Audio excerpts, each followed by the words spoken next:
No Brasil, João Cristofolini. Em Dubai, Gustavo Carriconde. Eles leem os mais importantes livros e debatem suas principais ideias. Fique ligado nas dicas dos maiores nomes da literatura de negócios e como você pode aplicá-las na sua vida como empreendedor. Está começando agora mais um episódio do Resumo Cast, livros para empreendedores. Olá, seja muito bem-vindo a mais um episódio do Resumo Cast, o nosso episódio número 38 com mais um livro para empreendedor. Aqui quem fala é João Cristofolini e no episódio de hoje nós vamos falar sobre o livro O Lado Difícil das Situações Difíceis. Esse que é um livro escrito por um grande investidor americano, um livro extremamente prático e objetivo de quem de fato empreende, de quem de fato passou por muitos problemas e não apenas uma teoria da escola de administração.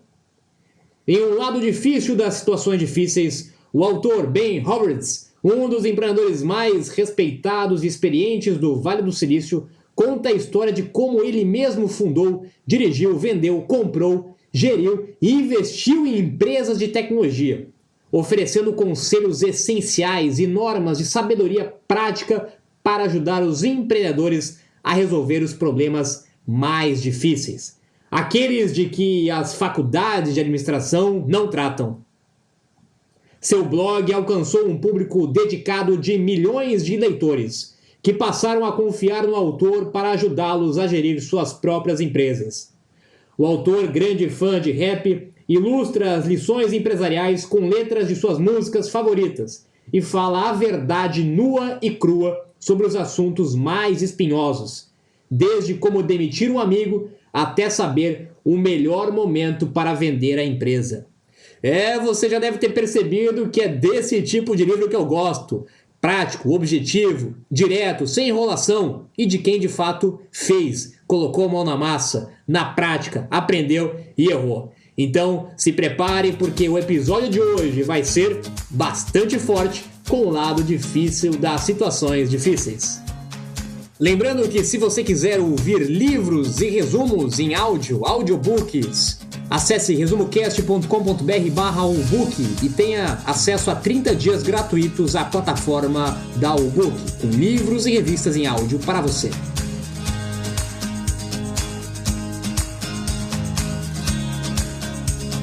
Olá, eu sou Gustavo Carriconde, seja bem-vindo ao Resumo Cast, episódio número 38. O lado difícil das situações difíceis. O autor Ben Horowitz foi o cofundador e executivo de grandes empresas de tecnologia do Vale do Silício. Ele conta que leu diversos livros de administração, mas que por algum motivo não conseguia encontrar neles as respostas que precisava quando tinha que resolver problemas complicados nas suas empresas. Ele relata que grande maioria dos livros de administração ensinam como evitar que as empresas enfrentem problemas, mas uma vez que os problemas começam a acontecer, e eles sempre acontecem, os manuais não têm mais muita utilidade.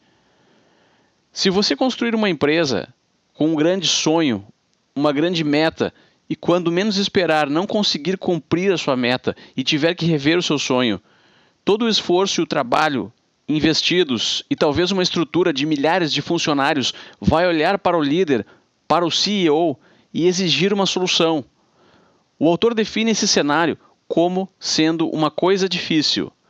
E os livros de administração não falam muito nessas situações. Em cenários complexos e muito competitivos, como, por exemplo, uma startup crescendo e ganhando escala, a pressão em cima do líder é imensa. Mas existem algumas coisas que podem ser feitas para minimizar essa pressão. O autor sugere contar sempre a verdade para sua equipe, mesmo quando as coisas não estão indo bem. Na realidade, a sua equipe já sabe sobre as coisas ruins, e se você fingir que elas não existem, só vai perder credibilidade e prejudicar a sua liderança perante eles. Outra vantagem de contar as coisas ruins é que você remove um peso das suas costas. Vai conseguir também focar com mais determinação nas soluções e vai passar a ter mais pessoas ao seu lado na busca de alternativas viáveis. E esse é um assunto que vem de um momento muito oportuno no cenário do empreendedorismo brasileiro. Infelizmente, falar de erros e fracassos por aqui ainda é visto como negativo. É muito mais fácil, é muito mais bonito, é muito mais glorioso, fortalece muito mais o ego falando das vitórias, falando do sucesso, das conquistas, do que construiu e do que fez. Mas muito mais difícil de falar do que errou, do que não deu tão certo assim e dos seus fracassos. Infelizmente, a mídia tradicional nos mostra, em grande parte das vezes, as histórias de sucesso. Mostram o começo e o final. Mostram aquela história da pessoa que veio do nada e construiu um império, construiu um grande aplicativo, construiu uma grande startup, construiu um grande empreendimento. E acaba não mostrando o meio desse caminho, que é o processo mais importante. É onde tiveram inúmeros erros, inúmeros problemas, inúmeros fracassos, inúmeras dificuldades que em grande parte das vezes não são contados nos livros, nas revistas e nas histórias de empreendedores de sucesso. É por isso que nós temos, inclusive, essa cultura de super-herói, de achar que empreendedor de sucesso é um cara perfeito, é o cara que sabe tudo, é o cara que tem poderes especiais. Mas quando nós estudamos de verdade a essência de histórias como essa, o lado difícil das situações difíceis, nós vemos e entendemos de fato que o papel do empreendedor é resolver problema o dia todo e que tem um monte de problema e que vai errar um monte e que vai fazer um monte de coisa errada, mas que infelizmente não é isso que a mídia nos mostra. E consequentemente, quando nós criamos essa ilusão do empreendedorismo, essa ilusão do sucesso fácil, essa ilusão do sucesso do dia para a noite, nós acabamos criando uma certa frustração, inclusive, de quem começa o negócio. Porque o cara que vai começar a sua startup, que vai começar o seu negócio hoje, e viu simplesmente as histórias de sucesso, e viu simplesmente que os manuais de administração falam, ou que a mídia e a revista mostra, ele não entendeu, ele não aprendeu sobre a realidade do ecossistema de empreendedorismo, de startup, que é pauleiro o tempo todo, que é dificuldade atrás de dificuldade. Então, eu vejo como grande importância de esse exemplo do livro Lado Difícil das Situações Difíceis mostrar e abrir cada vez mais esse caminho de nós falarmos muito mais dos erros do que dos acertos. Porque, com certeza, nós aprendemos muito mais com os erros do que com os acertos. Os acertos, o sucesso, um negócio que deu certo no passado, ele pode ter tido vários motivos. Ele pode ter sido por acaso, ele pode ter tido vários fatores que influenciam para o negócio dar certo. Não é o único fator. E não necessariamente a gente consegue aprender com o sucesso, porque nós não podemos replicar o sucesso de alguém que teve sucesso no passado.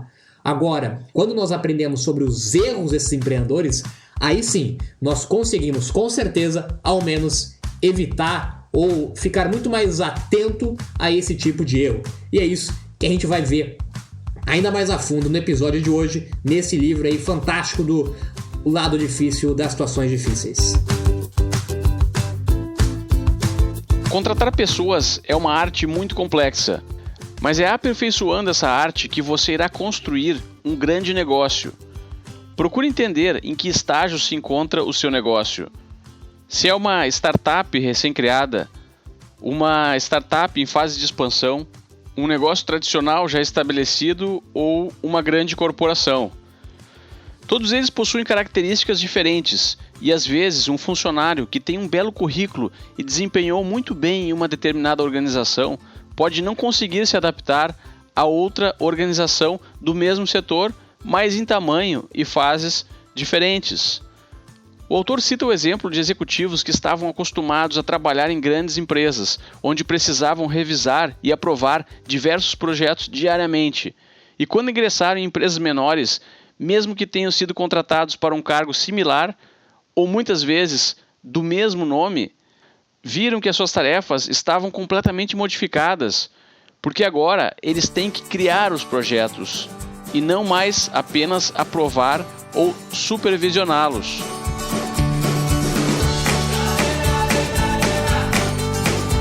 E eu compartilho com vocês uma experiência que eu tive em um dos meus primeiros negócios e um dos grandes erros que eu cometi justamente sobre esse princípio, sobre essa regra de contratação de pessoas. Estudando e lendo muito sobre livros de administração e de gestão de negócios, eu sempre tive essa ideia, essa convicção de que a primeira coisa que eu deveria fazer no início de uma empresa é conseguir de fato contratar as melhores pessoas, conseguir montar uma verdadeira e grande, excelente equipe. Então, quando eu comecei um dos meus primeiros negócios, com 21 anos de idade, um negócio aí que teve um estouro muito grande no começo, teve uma grande repercussão na mídia, teve entrada de investidor, é um negócio que estava de fato bombando, literalmente. E uma das atitudes que eu fiz como CEO foi de fato, conforme a empresa ia crescendo semana após semana, contratava freneticamente novas pessoas. E eu buscava grandes pessoas, grandes gerentes, grandes pessoas aí com experiência na área de franquias, que era na época cargos aí bem interessantes e bem consolidados. E mais tarde eu vi o grande erro que eu cometi, que há uma grande diferença entre você querer montar uma hierarquia dentro da empresa, montar uma grande equipe com cargos, níveis de salário, equipe de gerência, diretoria, etc., com a realidade da startup, com a realidade do início de um negócio. Quando você está iniciando um negócio, uma das regras básicas é que você tem que ter o seu custo fixo mais baixo possível. Aumentar o seu custo fixo drasticamente foi um dos maiores erros que eu cometi no início do meu negócio e que sofri aí grandes prejuízos com isso, porque o negócio ainda estava se construindo, ainda estava se lapidando e não era o momento de assumir um grande custo fixo. O outro problema, justamente muito alinhado nesse insight do livro, foi justamente trazer pessoas de grandes empresas, de multinacionais, que tinham grandes experiências, para a realidade de uma empresa que está começando. E é uma grande diferença, e reforço para você, de trazer pessoas que estão acostumadas com um ambiente de total incerteza. Quando você está começando uma empresa, quando você está começando uma startup, o ambiente é um ambiente de total incerteza, é um ambiente de mudança a todo momento, é um ambiente realmente frenético, é um ambiente de muita loucura, as coisas mudam muito rápido, as coisas têm que ser repensadas, lapidadas muito rápido. E ao passo de que pessoas que vêm de empresas tradicionais vêm com a mentalidade de construção de processos, vêm com a mentalidade de burocracia, de níveis hierárquicos, uma mentalidade que é muito mais lenta e muito mais demorada. E não quer dizer que uma é certa e a outra é errada, e sim de que talvez elas não estejam no lugar certo. Então, muito cuidado de fato quando você está começando um negócio, se é uma startup, se é uma empresa que está iniciando, em colocar pessoas que têm a mentalidade, têm a experiência de grandes empresas, grandes multinacionais, de grande burocracia, grande lentidão e demora, e de colocar uma pessoa dessa dentro de um barco que está em completo crescimento, está todo vapor e está em grande incerteza, pode ser um grande problema, assim como foi para mim. O autor descreve dois tipos ou líderes de organizações: os CEOs de tempo de guerra e os CEOs de tempo de paz. É uma diferença basicamente no processo e na lógica das decisões para enfrentar dois diferentes tipos de cenários. Praticamente toda a literatura sobre administração está escrita para tempos de paz. Microgerenciamento, delegação de tarefas e diversas outras técnicas não possuem muita resiliência quando são testadas em situações difíceis de guerra. Em tempos de paz, a organização precisa focar em treinamento, desenvolvimento do seu pessoal e dos seus produtos e tem bastante espaço para implementar decisões criativas, mesmo que levemente em desacordo com a sua missão principal. Imagine agora que você é Steve Jobs e está retornando à Apple, a empresa que ele fundou, depois de passar anos fora dela. Em um cenário onde ele possui apenas 3 semanas de dinheiro em caixa antes de ter que declarar falência. Isso é uma situação de guerra. Agora não existem margens para manobras e as decisões têm que ser precisas e certeiras. Nesse cenário, a criatividade fica prejudicada e não se pode desviar do plano de resgate nem por 1 milímetro até que a situação difícil acabe.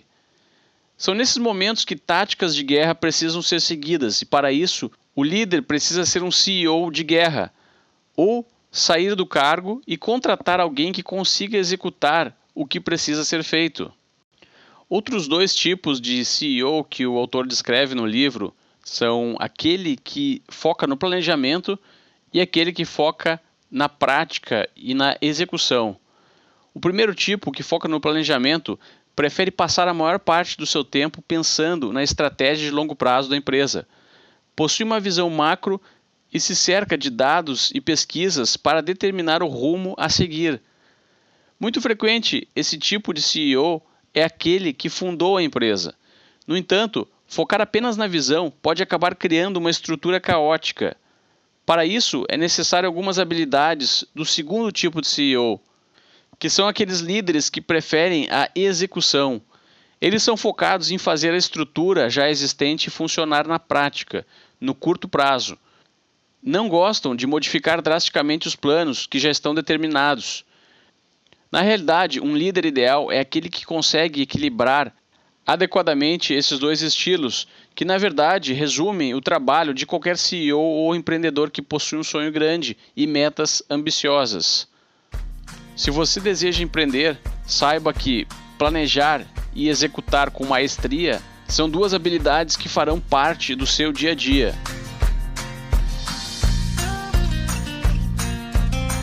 Tem alguns pontos interessantes, Gustavo, para a gente reforçar aqui sobre o papel do CEO.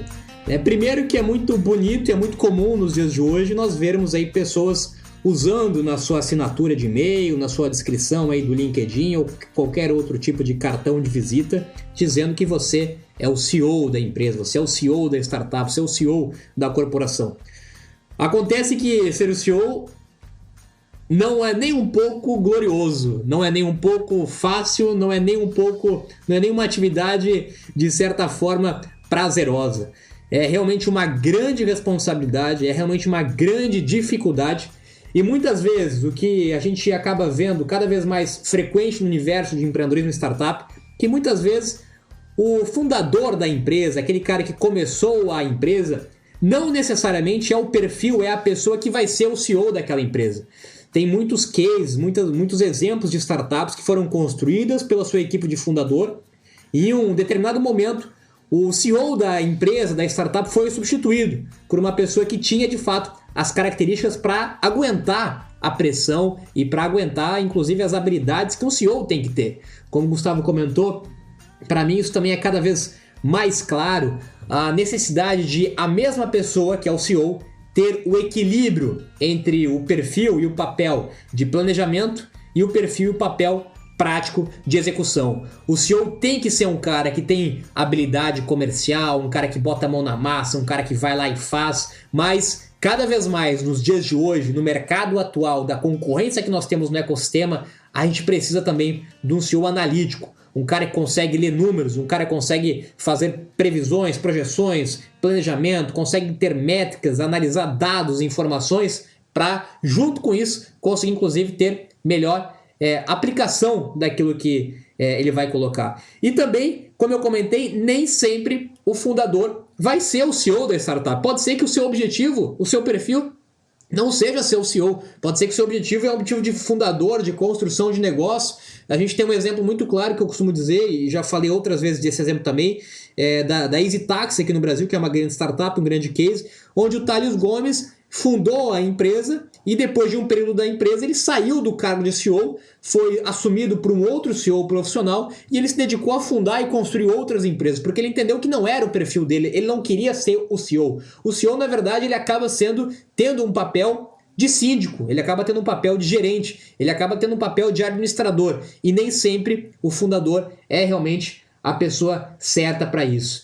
E em relação à tomada de decisões, a gente tem cada vez mais claro também que tomar decisões em tempos de guerra, em tempos difíceis, não tem respostas nos manuais de administração, nos cursos de administração ou em nenhum livro também de administração e negócio. Por isso a importância de um CEO estar preparado, ter conhecimento técnico, ter informação e também ter muita inteligência emocional. porque vai ter problema a todo momento, vai ser uma montanha-russa e, de fato, só vai aprender fazendo, na prática, errando e colocando a mão na massa. Não tem outro jeito de prever situações difíceis, de fazer aí todo um planejamento, de criar cenários possíveis que pode acontecer, porque um CEO tem que estar preparado para tomar decisões difíceis e importantes de um dia para o outro, de mudar a rota do negócio, de mudar o perfil do negócio de um dia para o outro.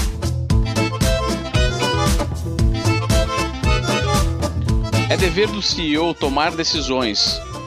Grande parte do seu tempo ele vai passar tomando decisões, mesmo quando não existem muitas informações disponíveis ou quando as opções não parecem ser as melhores. O autor diz que, além da capacidade de exercer liderança, considera a coragem de um CEO como o maior indicativo de um bom futuro desempenho. E a coragem é também a habilidade mais difícil de ser desenvolvida. Um líder covarde, segundo o autor, vai fazer o que é mais fácil, tentando agradar a maioria, mas prejudicando os objetivos, a missão e as metas da organização. Um líder corajoso vai fazer o que é preciso ser feito, vai tomar a decisão mais correta e acertada, mesmo que seja contrariado pela maioria. O problema é que os seres humanos, por serem criaturas sociais, precisam da aprovação dos demais e acabam cedendo a pressões da maioria. Mas nem sempre a maioria está certa. Isso é muito verdade no mundo corporativo, porque as informações mais precisas geralmente não podem ser disponibilizadas para o público. Lembre-se, se você for um líder corajoso ou covarde e estiver ocupando uma posição importante na sua organização, vai influenciar o comportamento de todo o resto da empresa, que vai acabar se tornando corajosa ou covarde, de acordo com o exemplo que eles observarem. O papel do CEO é um papel extremamente solitário. Do lado do CEO, no nível hierárquico de uma empresa ou de uma startup, nós não temos ninguém.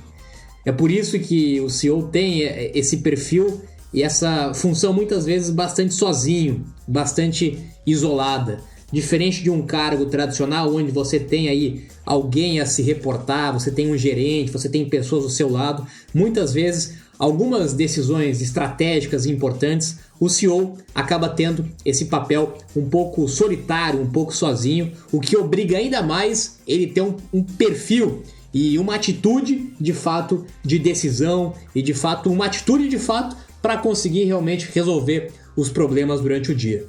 Também importante nesse sentido é ter junto com o CEO algum mentor, já que nós não temos no nível hierárquico dentro da empresa alguém do lado do CEO, é importante nesse momento ter alguém mentor, ter um conselheiro, talvez um conselho dentro da startup, talvez um mentor de fora, talvez um coach, alguém que pode te ajudar nesse momento de tanta pressão e no momento que você está tão isolado dentro da empresa. Porque, com certeza, como eu comentei, o CEO vai precisar desenvolver a sua inteligência emocional como ninguém e vai precisar estar preparado para tomar as decisões mais difíceis que pode imaginar do dia para a noite e que podem comprometer totalmente o seu negócio. É claro que você tem pessoas, você tem funcionários, você tem sócios, mas muitas vezes a decisão final, a opinião final é do CEO. E se ele não tiver convicção do que ele está fazendo, se ele não tiver preparo do que ele está fazendo, preparo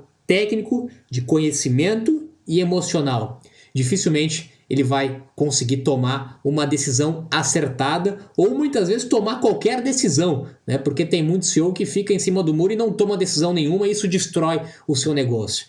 E o que eu quero mostrar para vocês com isso, pessoal, não é para ter medo de ser empreendedor, não é para ter medo de ser CEO, mas entender que o papel de um CEO dentro de uma startup, dentro de um negócio, é um papel muito difícil e por isso que ele precisa cada vez mais de preparo. Um CEO tem que ser um cara que está faminto por informação, um cara que está buscando sempre conhecimento, sempre informação, um cara que está antenado, um cara que está equilibrado emocionalmente. Não tem como um CEO tomar decisões difíceis numa empresa, sendo que o cara está com um nível de estresse lá em cima, sendo que o cara não cuida da sua saúde, sendo que o cara não está equilibrado emocionalmente. Então é muito importante que ao começar um negócio ou assumir o papel de um CEO, esteja ciente da responsabilidade que existe e do preparo das dificuldades que vai ter como um CEO. E preferencialmente, se possível, tenha com quem socorrer nesses casos de emergência como um mentor, alguém que já passou por essa experiência, pode ser uma grande alternativa para você. A primeira regra do empreendedorismo: não existem regras. Essa regra do autor, para mim, é uma das maiores regras do empreendedorismo. Se você está buscando uma regra, se você está buscando uma fórmula, se você está buscando uma tese de empreendedorismo, essa com certeza é a que faz mais sentido. Não existem regras. E o autor dá muitos exemplos durante o livro, nas tomadas de decisões que ele teve que ter para contratar pessoas, para demitir pessoas, até o processo da venda da empresa dele, todo o processo de negociação da venda, quando é o momento de sair, se é o momento de sair, se é o momento de vender ou não vender, e todo o processo que ajudou a desenvolver e ajudou a vender depois a sua empresa. E talvez o principal ensinamento do livro seja esse. Se a gente começar a pensar em exemplos de empreendedores de sucesso hoje, se a gente for pensar num Zuckerberg, se a gente for pensar em qualquer empreendedor de sucesso, nenhuma dessas pessoas foi treinada para ser um grande empreendedor, foi treinada para ser um grande CEO. Eles aprenderam na prática, eles aprenderam com a evolução do seu negócio. E se a gente pegasse, por exemplo, um Zuckerberg e colocasse ele como cargo de um CEO de uma outra empresa, talvez ele não teria o mesmo sucesso, ele talvez não teria o mesmo desempenho, porque não tem regras. O que funciona em uma empresa pode ser que não funcione na outra. Nós vamos aprendendo no decorrer do desenvolvimento da empresa, nós vamos tomando decisões conforme os nossos aprendizados e conforme o desenvolvimento, e todo o negócio acaba se construindo e se desenvolvendo conforme a gente vai crescendo e aprendendo dentro da própria empresa. É por isso que muitos dos grandes e maiores empreendedores mundiais não foram formados em escola de educação, de administração tradicional, e sim aprenderam na prática, aprenderam fazendo. Porque, reforço, a única regra do empreendedorismo é que não existem regras. Você precisa cuidar das pessoas, do seu produto e do seu lucro. Nessa ordem. Vamos analisar o que o autor considera cuidar bem das pessoas, que deve ser a prioridade máxima. Para as grandes corporações, é necessário que haja um departamento de recursos humanos competente e bem estruturado. Esse é o setor da empresa que deve estar mais próximo do funcionário. É a partir deste canal que as queixas e reclamações devem ser coletadas para que se descubra os problemas antes deles acontecerem. Os departamentos de recursos humanos, na maioria das vezes, são responsáveis por admitir novos funcionários e, por decorrência das entrevistas, eles acabam coletando informações a respeito dos benefícios que estão sendo oferecidos pela sua concorrência. Se você não lidera uma grande organização, deve entender como seria se tivesse esse departamento. Dessa maneira, vai poder cuidar das questões que o RH estaria cuidando. E quando a sua empresa crescer, a transição para uma nova escala será mais harmônica. Os departamentos de RH não constroem as organizações, mas disponibilizam ótimas dicas de como ela está desempenhando. Outra grande obrigação de um CEO, para que consiga cuidar bem das pessoas de sua empresa, é dar a elas treinamento. Os funcionários podem passar mais da metade dos seus dias inteiros dentro das empresas, executando as suas funções e os seus trabalhos, o que vai fazer com que eles se sintam realizados e orgulhosos por estarem trabalhando na sua organização. É a capacidade deles de executar com sucesso o que eles têm que fazer. Eles irão se sentir bem e gratificados se conseguirem atingir metas e aproximar cada vez mais a organização da sua missão. Para que isso ocorra com maior facilidade, eles precisam ser expostos a treinamentos onde as habilidades necessárias sejam desenvolvidas. Os treinamentos facilitam que a sua organização seja impulsionada com uma ajuda extremamente qualificada de seus colaboradores. Pense quantas horas por ano você paga aos seus funcionários para que eles entreguem a sua produtividade. Se você conseguir aumentar uma mínima porcentagem na produtividade individual de cada funcionário através de treinamentos adequados, os ganhos para uma grande organização são exponenciais ao longo prazo.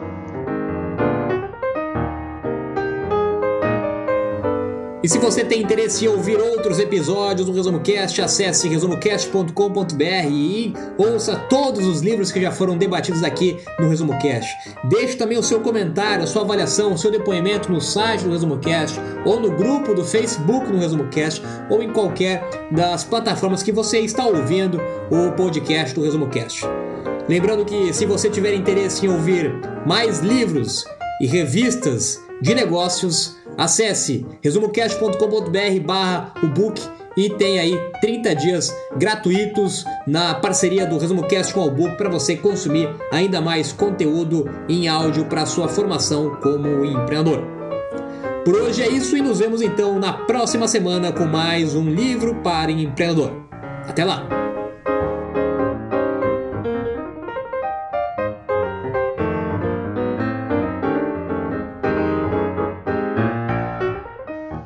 Vamos ficando então por aqui. Um grande abraço e até a próxima semana com mais um livro para empreendedores.